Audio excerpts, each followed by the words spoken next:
اللہ تعالیٰ قرآن کریم میں بتا رہا ہے کہ جب ہمارے پاس یہ بندہ پہنچے گا تو شیطان سے کہے گا، مخاطبہ شیطان سے ہو رہی ہے،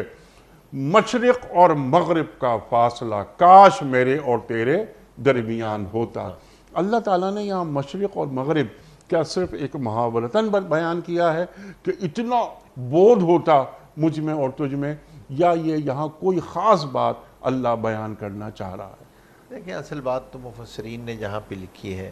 وہ ہے ہی یہ کہ اتنا ہی فاصلہ ہوتا،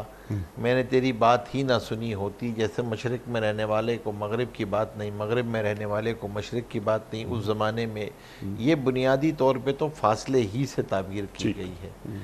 آج ہم اس کو کچھ اور پیرائی میں بھی لے جا سکتے ہیں، سمجھ سکتے ہیں، لیکن قرآن کریم کا موضوع کیونکہ ظاہر سی بات ہے ہم پابند ہیں، جو صحابہ کرام رضی اللہ تاجمعین نے سمجھا اور صحابہ نے ہم کو ہم تک پہنچایا، تو اصل بات تو ہے ہی یہ کہ وہ تمنا کرے گا۔ یہ جو وش لسٹ ہے، یہ بات ضرور ہے جو چیز سمجھنے کی ہے کہ یہ جو شیاطین ہوتے ہیں نا، یہ انسانوں کی صورت میں بھی ہوئی جو صحبتیں ہوتی ہیں، یہ بھی شیاطین ہی ہیں۔ پھر انسان تمنا کرے گا کاش اس صحبت میں نہ بیٹھا ہوتا، کاش ان لوگوں کے ساتھ نہ بیٹھا ہوتا، میں کاش میں اپنے بچوں کی صحبت پہ نظر کرتا، کاش میں ان کے پیئرز کو چیک کر لیتا، کاش میں کر لیتا۔ یہ جو کاش اس وقت کرے گا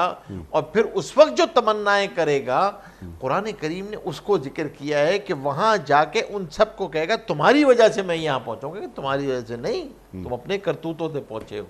ہماری وجہ سے نہیں پہنچے۔